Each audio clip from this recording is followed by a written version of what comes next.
India में अनंत अंबानी और राधिका मर्चेंट के मैरिज इवेंट के बाद अगर कोई चीज चर्चे या लाइमलाइट में है तो वो है आईएएस ट्रेनी पूजा खेडकर और उनके अजब गजब कारनामे। ट्रेनी आईएएस ऑफिसर पूजा खेडकर लगातार सुर्खियों में बनी हुई है। पूजा खेडकर की लाइमलाइट में आने की वजह आईएएस होना नहीं बल्कि बड़े ही चालाक तरीके से यूपीएससी सिलेक्शन में फ्रॉड करना है। Pooja Khedkar apparently submitted fake disability and other backward classes certificates to clear the exam.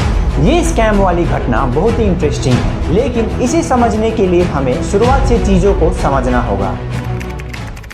पूजा खेडकर पुणे के रहने वाली थी और पूजा के पिता दिलीप खेडकर एक रिटायर्ड आईएएस ऑफिसर हैं और इसकी वजह से पूजा खेडकर को बचपन से ही बड़े अधिकारी बनने का चस्का लगा था। पूजा ने एमबीबीएस खत्म करने के बाद अपनी यूपीएससी की तैयारी शुरू कर दी और बार बार परीक्षा में बैठने के बाद फाइनली 2021 में पूजा ने ऑल इंडिया रैंक 831 हासिल किया और एक आईएएस ऑफिसर के लिए क्वालिफाई हुई। पूजा की रिजल्ट में कैटेगरी में ओबीसी और पीडब्ल्यूबीडी लिखा था। पीडब्ल्यूबीडी का मतलब होता है पर्सन विद बेंचमार्क डिसेबिलिटी, यानी वो कैंडिडेट जो फिजिकली या मेंटली डिसेबल है। पूजा के लिए एक बड़े ही खुशी का मौका था क्योंकि वो अब किसी सरकारी विभाग में एसडीएम, सचिव या डिप्टी कलेक्टर बनने जा रही थी। पूजा को लवासा में ट्रेनिंग के बाद पुणे में as an assistant commissioner appoint किया गया और पुणे में ड्यूटी के दौरान पूजा के ऊपर कुछ आरोप लगे जिनकी मदद से हमें इस यूपीएससी स्कैम के बारे में पता लगा। आरोप नंबर 1, पूजा के ऊपर आरोप लगा था कि उन्होंने इलीगली सरकारी लाल बत्ती और गवर्नमेंट ऑफ महाराष्ट्र का साइन यूज किया।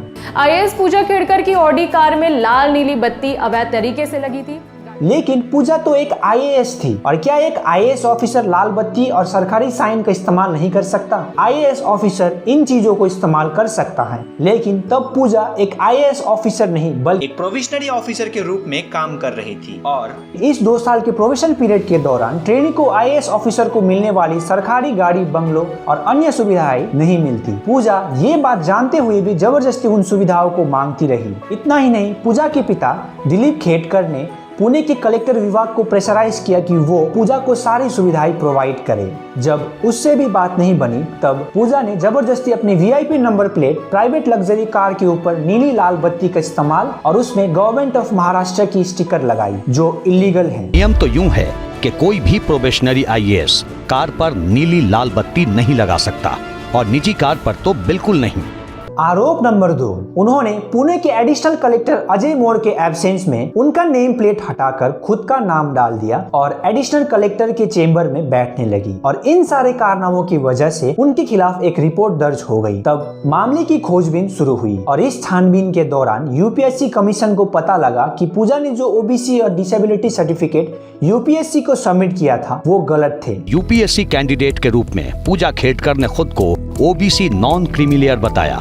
आप लोगों को बता दूं, ओबीसी 2 प्रकार के होते हैं, एक क्रीमी लेयर ओबीसी और non creamy layer OBC. Creamy layer OBC का मतलब वो लोग जो ओबीसी कैटेगरी में ही बिलोंग करते हैं, लेकिन सालाना उनके माता पिता 8 लाख रुपए से ज्यादा की धनराशि कमाते हैं और क्रीमी ओबीसी एस्पिरेंट को यूपीएससी के कट ऑफ के दौरान कोई कंसेशन नहीं मिलती बल्कि उन्हें जनरल के साथ कम्पीट करना पड़ता है। पूजा ने सिलेक्शन के दौरान खुद को नॉन क्रीमी लेयर ओबीसी यानी सालाना 8 लाख रुपए से कम कमाने वाला बताया, लेकिन उनकी संपत्ति और रिपोर्ट कुछ और ही कह रही है। पूजा के पास 17 लाख रुपए की घड़ी, 4 लग्जरी कार, 17 करोड़ रुपए की प्रॉपर्टी और 2 प्राइवेट कंपनी में पार्टनरशिप। तो इतनी सारी प्रॉपर्टी और नेटवर्थ होने के बावजूद भी उन्होंने यूपीएससी कमीशन से क्यों झूठ बोला और वो कैसे नॉन क्रीमी ओबीसी के अंडर में आती है। दूसरा बड़ा घोटाला जो पूजा ने उनके डिसेबिलिटी सर्टिफिकेट में किया था। पूजा ने सिलेक्शन के दौरान एक एफिडेविट सबमिट किया था जिसमें बताया गया था कि पूजा विजुअली इम्पेयर्ड और मेडिकली बीमार थी, लेकिन यूपीएससी कैंडिडेट के फिजिकली डिसेबल्ड सर्टिफिकेट को तभी अप्रूवल मिलती है जब वो यूपीएससी मेडिकल क्रॉस चेक करे और उसमें पास हो जाए। पूजा को दिल्ली के